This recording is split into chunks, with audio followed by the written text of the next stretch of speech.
Na minha opinião, a grande novidade do novo Código de Processo Civil foi a criação do incidente de resolução de demandas repetitivas. Através desse incidente, a parte interessada poderá provocar o Tribunal de Justiça naquelas questões onde o ponto controvertido é unicamente de direito e a decisão pode ensejar risco à segurança jurídica e também à isonomia. O Tribunal de Justiça ou o Tribunal Regional Federal vai ser chamado a decidir a questão e a decisão prolatada vai servir para todos os casos em andamento e, o melhor ainda, para todos os casos futuros. Vai ser criada uma tese, essa tese terá que ser divulgada pelos tribunais e vinculará o julgamento dos próximos casos daqueles casos em andamento. Acredito que essa ferramenta, sendo bem utilizada, vai contribuir muito para a agilidade da justiça e para o descongestionamento dos tribunais.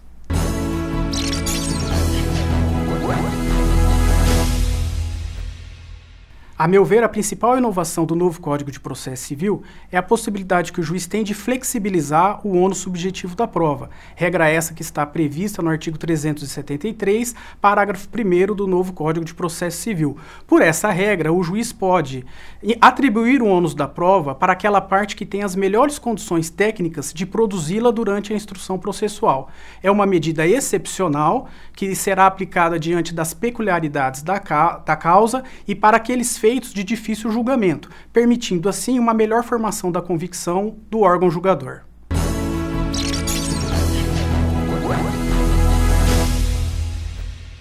Para mim, um grande tema do novo CPC é o tema dos negócios processuais, que está previsto lá no artigo 190 e 191. Este tema possibilita às partes uma flexibilização do procedimento por meio de negócios estabelecidos, de modo que aquele procedimento que já está previsto no Código possa ser adequado da melhor forma para a lide que eles propõem em juízo. Este tema, no artigo 190, prevê uma cláusula geral de negócios processuais. Toda questão que admita autocomposição caberá a um negócio processual. Este é um ponto importante. Outro ponto importante é que esses negócios processuais independem de homologação judicial. E mais, os negócios processuais que flexibilizam o procedimento, por exemplo, os prazos processuais, pode ser previsto tanto antes como depois do processo. Por último, um tema muito interessante é o tema do calendário processual. O calendário processual é uma possibilidade, é um negócio jurídico processual previsto lá no artigo 191. Por ele, o juiz e as partes poderão negociar, por meio dos negócios processuais, as datas em que os atos processuais acontecerão. Por exemplo, a audiência, o dia que vai ser proferida a sentença. E o mais interessante, o que for estabelecido entre as partes e o juiz vai vincular as partes e o juiz com relação às datas ali previstas. Este é um tema muito interessante para mim.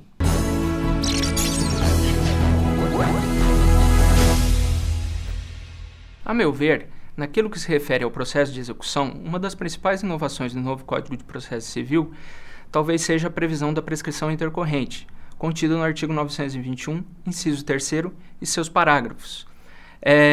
Por esse dispositivo, haverá suspensão da atividade executiva sempre que não houver a localização de bens penhoráveis do devedor pelo prazo de 1 ano, fim do qual começará a correr o prazo da prescrição de direito material, conforme, aliás, já prevê a súmula 150 do Supremo Tribunal Federal.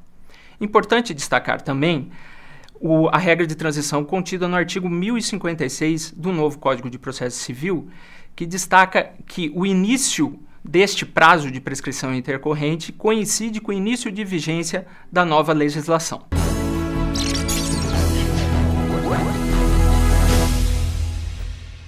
Do meu ponto de vista, a principal mudança no novo Código de Processo Civil é com relação às tutelas provisórias.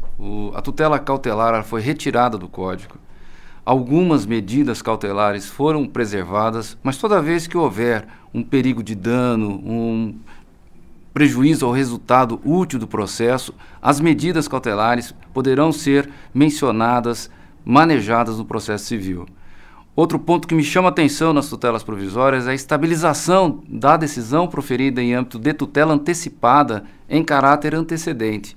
Estabiliza-se a questão satisfativa, o direito satisfativo que se busca no processo, logicamente, se o réu não apresentar o recurso de agravo de instrumento. Essas questões vão mexer demais com a sociedade, porque o jurisdicionado busca uma justiça rápida e a tutela provisória, sem dúvida, é o exemplo disso.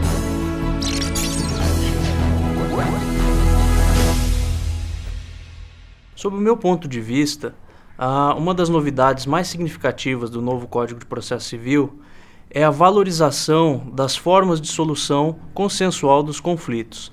O Código traz no artigo 3º, dentre as normas fundamentais do processo civil, essas disposições e observa-se desde o início do processo, quando o autor vai redigir a sua petição inicial, que ele já tem que indicar se pretende ou não que seja realizada a audiência do artigo 334, de conciliação ou mediação. Nesse ponto, é interessantíssimo destacar que desde o início e durante todo o curso do processo, as partes envolvidas têm que estar abertas e ainda estimular a solução consensual do conflito que ali vai ser o objeto.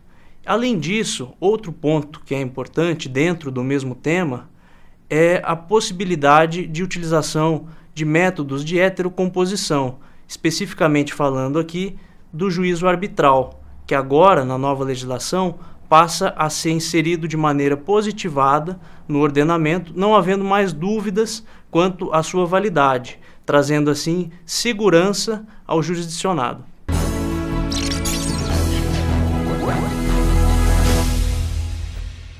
A meu ver, uma importante alteração no âmbito recursal do novo CPC está materializada nos artigos 1032 e 1033 da nova lei.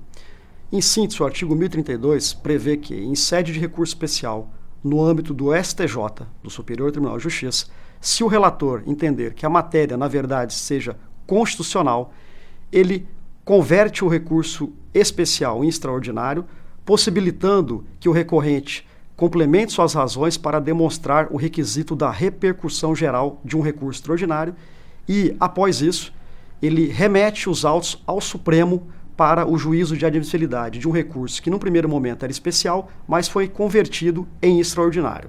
O artigo 1033 prevê algo semelhante, mas em sentido contrário, que um recurso no Supremo Tribunal Federal, extraordinário, se o relator no Supremo entender que a matéria é infraconstitucional, ou seja, questão de direito federal, ele determina a remessa dos autos ao Superior Tribunal de Justiça para que, então, o recurso seja analisado como um recurso especial. Portanto, há uma relevante alteração, inovação, nos artigos 1032 e 1033 do novo CPC.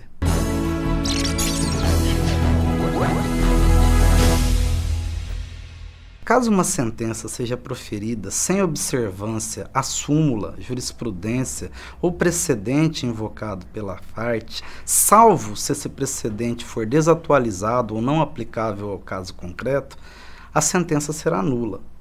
Obviamente que o magistrado do trabalho, que sempre prezou pela celeridade processual e observou a duração razoável do processo, procurará seguir a jurisprudência no caso concreto, para que o processo termine da maneira mais célere possível.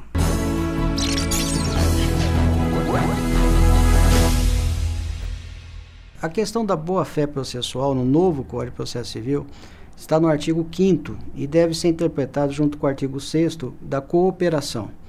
Nós temos a boa-fé objetiva, que é o que o nosso legislador primou, derivado do Código Civil, e nós encontramos isso daí na lei da boa-fé, no artigo 5º, no artigo 322, no artigo 341 e no 489. Ou seja, nesses artigos que eu acabei de citar, está lá incluído que o pedido deve ser interpretado de boa-fé, a contestação deve ser feita também valorando a boa-fé em termos de comportamento, e a sentença também deve primar pela boa-fé, no sentido da decisão judicial. Então, é um princípio basilar hoje de comportamento que deve nortear todos os sujeitos do processo.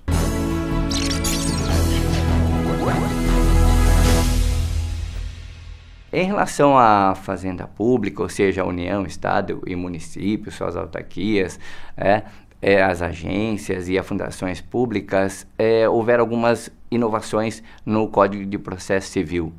Esse novo Código de Processo Civil manteve alguns direitos, como o prazo em dobro, né, para a Fazenda Pública em qualquer manifestação e exterminou, ou seja, revogou o prazo em quádruplo na contestação. Também houve algumas formas de diminuir a protelação do processo e agilizar mais a celeridade processual, que foi o que mais prestigiou esse novo Código de Processo Civil. Penso que vai haver uma mudança na forma de atuar da Fazenda Pública e algumas inovações foram muito boas nesse sentido.